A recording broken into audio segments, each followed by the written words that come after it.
Your ass. Let's just hope that tonight we don't see any of this. Line for this Dallas Cowboys offense. The frustration continues to mount. Let's hope we don't see any of that. Now I'm going to say that I'm losing some friends, and tonight I'm done. Derek, I'm done. Derek, I'm done. I'm sorry. I look at this and I say, this pig. I mean, this thing stinks from the head to the tail. Okay, there's not one thing that you can look at and say that's the reason why this team is bad. I can look at it and say Jerry Jones and Stephen Jones, who literally were the last team to sign a free agent, and that was their own long snapper. That they ended up letting go 9 starters. That's almost half of your starters. 9 starters. And your replacements were Eric Kendricks and Zeke Elliott. You brought in a new defensive coordinator because your defensive coordinator became the head coach of the Commanders. You let go 2 starting offensive linemen, one who was an All-Pro last year, and started 2 rookies. You let go Tony Pollard, who was your lead back for, the year before, and decided to do running back by committee with Rico Dowdle, who was a great story. Excuse me, not Rico. Deuce Vaughn, who's a great story because his dad worked for the organization. We all, Deuce is loose. Deuce. You brought in Dalvin Cook, who was in worse shape than Zeke Elliott. And Zeke Elliott, contrary to what his father said, was spent. He was spent. And then we proceed to lose players before the season even started, like Sam Williams, and not getting Deron Bland on the field till week 12. Losing D-Law early in the season. Losing Micah Parsons for 4 games after he started out with 1 sack in 4 games. An inept running attack. Young wide receivers that we were sold on that were supposed to be, Jalen Tolbert, man, he might be better than CeeDee Lamb. And CeeDee Lamb, who was holding out because the Joneses didn't get his deal done. Other guys that we were told about, like Jalen Brooks, he's just as good as Jalen Tolbert. Then there was Ryan Fenoy, who is Des Bryant-esque. And then we trade for Mingo Dingo, who's gotten 11 targets and caught 2 passes for 10 yards. And what I get from frickin' Derek when the quarterback has been running for his life the first half of the season, and we literally had the worst running attack in football history, what I get is text messages all day. Hey, Mark, you can hand it to the Atlanta Falcons, man. They grossly overpaid for trash. Recognize it very quickly and move on. I just hope that Jerry and Steven, I know they're slow because they're from Arkansas, figure this out with Trash Scott. What a thorough embarrassment to the game of football. Then I get another text from Derek. Derek, fuck you, buddy. I was watching Sam Darnold and I realized, man, if only we could switch our number 4 with their number 14, we would have a better shot this year, and that's my opinion. I don't care about your opinion, jackass.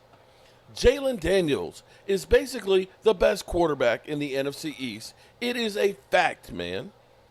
Dak Prescott continues to hurt this team, straight trash. And I said, man, shut the fuck up. I'll take that the truth hurts. Dak Prescott hasn't played all damn season, man.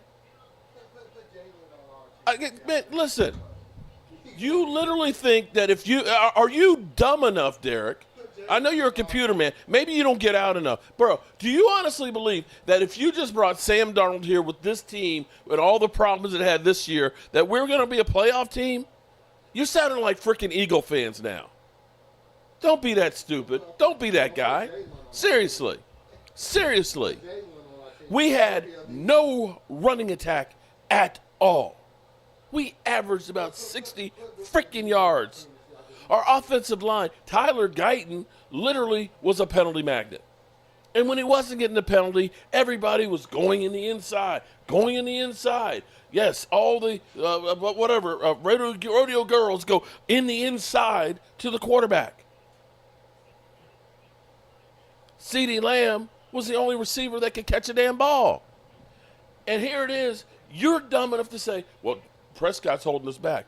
When we literally have an ownership that could have gotten CeeDee Lamb's deal done sooner to have freed up more cash, or just gotten it done so we could have used that cash to get guys like, I don't know, Derrick Henry.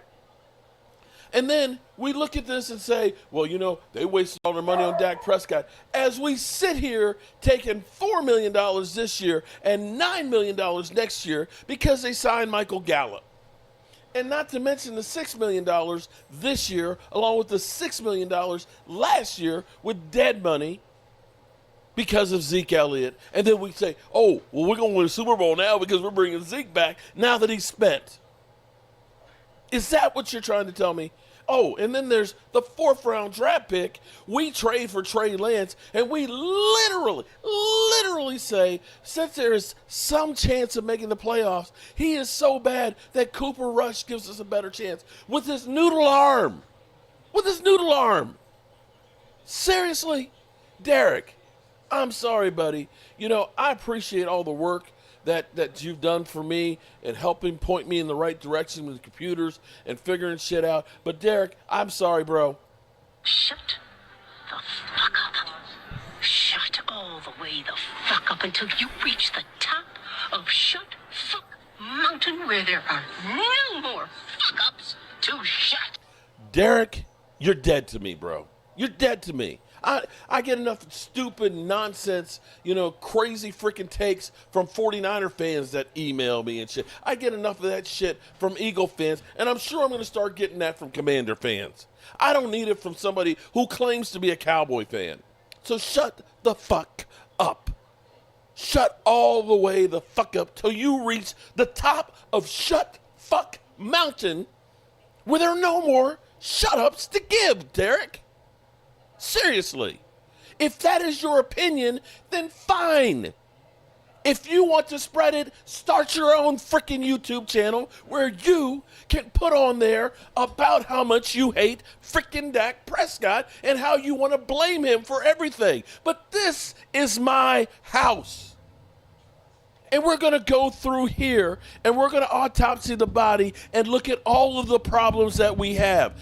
Dak Prescott, he's not perfect, but God damn it, he's not the only freaking problem on this team. And if you don't look at the ownership where the guy literally says it's bigger than winning.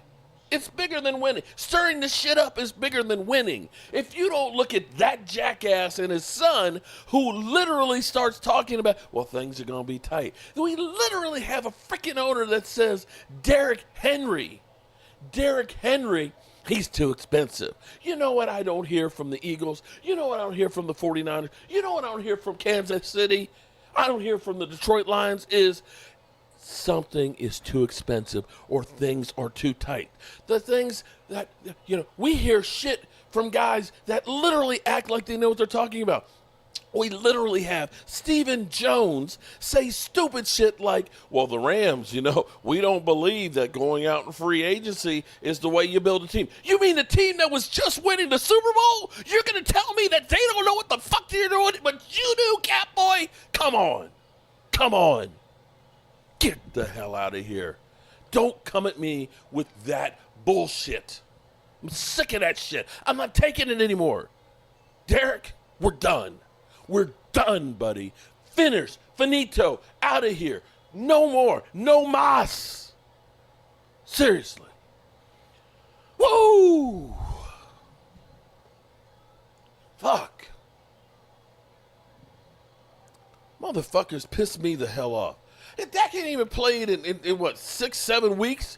Well, look at Trash Cotton. What the fuck are you talking about? He ain't even playing, dog. Holy moly.